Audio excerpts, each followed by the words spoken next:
absolutely cheaper to grow your own food. And I'm going to tell you why. I'm going to tell you how much it costs a year for us to grow 80% of our food.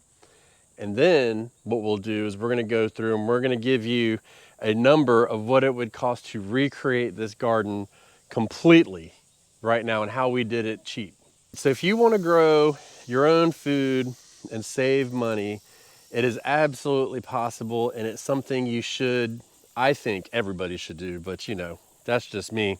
I mean, I kind of gotta say that, right? You can do it and you can save money. Again, this cost me $350 for the entire year to grow our own food. That is amazing when you think about it, because inflation is so high now.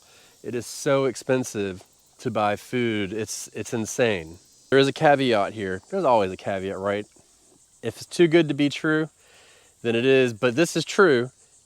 And what I'm about to say is true as well. You need to understand that if you want to do it and save money like this, then it's going to be a lot of work. But we'll go through that. And that's really what this channel is all about. A couple years ago on the Backyard Gardens podcast, the podcast that I have with Batavia, she's my co-host. If you haven't seen it, you should definitely check it out. It's available everywhere. I made the decision probably, I don't know if it was 3 or 4 years ago, but I made the decision that I wasn't going to buy any more seedlings that year, and automatically just stopped that and really said, hey, if my garden's going to thrive, it's going to be by me starting the seed. Shouldn't be a surprise that this revolves around starting your own seeds. But let's just take this one bed right here and look at that financial cost of buying plants. So in my area, let's keep it real simple here. If we want to get a 6-pack, because these usually come in 6-packs. Well, hell, now they come in 4-packs, but we'll just keep it easy and say 6-packs. They're $5 for a 6-pack, right? There's 24 of these Brussels sprouts in this bed. So that would automatically be $20 right there for this bed. Now you got to multiply that by this one. This one's even more because there's an extra row of broccoli. And then we come over here where we started planting some of our cabbages here. They actually just got put in this morning. They're looking a little rough. Like another $10 worth. So right there in one season, this is fall, in the year of our Lord, 2025, in one season, in 3 1/4 beds, we've already got $50 worth, right? Now those seeds, and I don't need to say this, but that pack of seeds is gonna last me seasons, right? So my seed budget every year is $65. That's what I spend on seeds for my garden. I use that basically, I save seeds and reuse them if I can. I buy seeds. I'm very careful about what I grow. I stepped out of the realm of like, I want to try this and I want to try that. And I just go through my seeds and work through them. And that saved me a lot of money. So remember, our number here is about $350 a year. And just to put this out there, I didn't factor in the watering costs because I don't know how to factor that in appropriately. But it's still, even though like in my area we pay for water, it's still not that much. Okay, so what else do we do in our garden that needs to ensure that it grows? Well, fertilizer is a big one. So we use fertilizer a lot. We use an organic granular fertilizer. I use the Plant Tone. And what I do, and this has really saved me a lot, I go buy the biggest bag of fertilizer I can get, and that typically lasts me about a year. Sometimes I'll go a little bit over, but that will typically last me about a year. I just had to buy a new bag, and I think I bought this one, the last one, either in late winter or early spring. But what we have to understand too is I'm growing almost year round here. So we're using a lot of fertilizer, but that bag costs about $40. Even if you want to multiply that by 2, which I think is a little bit aggressive, we would use, if we use more than that, we would use a big bag and a piece of a bag. And then also what we do is we always buy some kind of nitrogen only fertilizer, and then that will go for the spring and the fall. You factor that in, and then that is a bulk of what we pay for our garden every year. Now, the next thing we do is we top off our beds every year. So this one will just get like a light dusting. But some of them, like this one, for instance, I mean, it needs a fair amount. You can see on the edge here how it's starting to compress. And so we need to add soil. And so what we usually do is we add soil into every bed to some extent. Some will need more than others. What we use for that is we buy bulk soil. So I have a truck and I get a bed of soil and I bring it in. For me to top off these beds, I'll probably need 2 pickup truckloads, and that will cost me about $40 to do, roughly. And I have a smaller truck, so I can't get like, if I had like a full-size pickup, I would need 1 load, and that would be about probably $60, maybe $60. No, it would probably be $40 because my truck would be half of what a normal truck would carry. So that's what we put in our garden every year. Hands down, we'll put that in and just get it starting, get it going. We use 50-50, or which is 50% compost, 50% topsoil, or we will just put in regular topsoil. We're not really picky about what we do. We also make our own compost, but we can't physically make enough to get what we want in our garden. It's just a lot. So we do buy that out. Now, if push came to shove, we would make it work and we would be doing a lot more. Now, we have factored in, and if we want to get into this at the end, we do have chickens and we do put manure that we have in our beds, and that saves us money as well. But you have to factor that in overall for the cost of the chickens and all that stuff, and no problem doing that. We go over here and just take a peek in case y'all haven't seen. I don't talk about the chickens a lot, just, I don't know.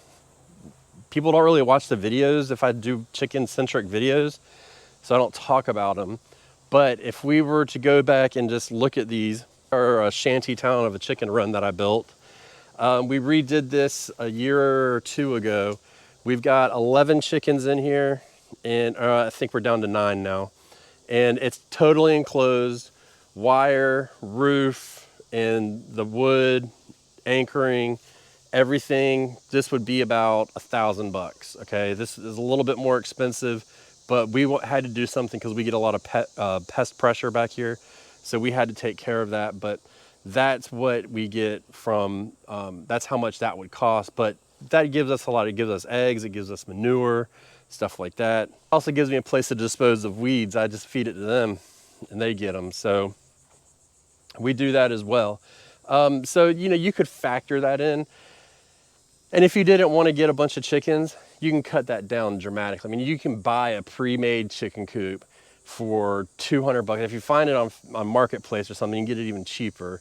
And then you get you a couple chickens, you're gonna be making manure automatically and putting it in. We just wanted to go to a little bit higher of a level. So, but that's totally separate, but we do use that in our garden. So I feel like it's only fair to mention it here. Now, another thing that we do is we cover crop. So we use cover crops. This is buckwheat. We use cover crops, and we get this for $2 a pound, and we use about 2 to 3 pounds a year between this area, that area over there by the pond, and then anywhere else we put it, we'll use it. And then that usually covers us. That's $6. The next higher cost would be our mulch. So we use straw mulch, and the straw mulch is, it's not the best, but it works. It's readily available for us. And yes, no, you got to be careful with it, and there's grays on. I have not had that issue. I have a trustworthy source for it, but yes, you do need to be careful. Just buy it from somewhere trustworthy and be inquisitive. Tell them you need it for a garden. If you tell people you need it for a garden, you tell them what you're using it for, you tell them what you're concerned about. Typically speaking, like the place we go to, they have 2 kinds. They have for animal feed, and then they have for gardens, and then you just get that kind. So we use that, and in the fall, we'll rake up leaves and chop them up. That's the best kind. is we'll chop it up and add it to our gardens, and then that helps. But we do need to use this, and we go through roughly, I would say 8 to 10 bales at $4 a piece a year. So that's what we'll use across our entire yard. And you can probably cut that down a little bit. This year I did not mulch as heavy because I wanted to see what the weed pressure status was for the garden, which it was not good. So we didn't mulch a few of the beds, but we will be mulching them this year, and for the rest of it and going forward. I just wanted to see the soil health and see how it would do and do a comparison. And lo and behold, mulch made a big difference. So we will be going back to it, and especially this time of year, you almost have to have it with the heat and these cool season crops growing. It's really important. We got to get into, I know we started with starting seeds, but I have to get into the soil for it. So I don't make my own soil anymore. A reason why is because it's just faster and more convenient, and quite frankly better for me to buy soil. So I buy the Pro Mix with mycorrhizae. It's the biggest bag you'll find in the store, but the second biggest, I think, on their website. The biggest one's like a big cube, but we just get the bags, and we go through 2 of those a year. And last time I bought them, so it's liable to change, it was about $22 to $25 for each bag. So we use that, and then I have Perlite that I put on top of my seeds. If you haven't seen it, that bag's 3 years old, and I paid $20 for it. But if I had to put a quantitative amount on it, I would say I probably use about $1.50 worth of Perlite a year. And you have to understand, we're starting right around 2,000 starts a year, and up potting a portion of those, probably about 200 of those. So then we're using more soil there. So you have to factor that in. So all of that goes in, and that's what we use for soil, seed starting, all that. And then the fertilizer for that, we use Osmocote, which is a slow release fertilizer, and that we probably use, and we only do it for the seed starting. We probably use about, I'd say $5 worth a year. No, a small container is $8. We'll go through $8 worth of that a year. And that's for all of those seeds for the entire calendar year. And probably, if I had to imagine, goes into the next year on top of that. All right, this subject would suck if we didn't talk about monetarily how much we get out of the garden, which is really hard to put a price on, especially the way prices fluctuate and all that stuff. But, between the Brussels sprouts, the rutabagas here, the parsnips that we can't even really buy, the cabbages, which a head of cabbage is about $5 now. So if you just look at that, and we've got 1, 2, 3, 4, 5, 6, 7, 8, 9, 10. We've got $50 in cabbage right here, providing it all goes ahead and we get a good harvest. But that's the goal, right? Positive thinking, positive. I mean, our bell peppers, golly, can they get more expensive? I don't know what they cost now because we don't buy them anymore, but you save so much money off of your bell peppers. We've got some cash crops too, what I like to call cash crops. So our biggest cash crop right here is our sweet potatoes.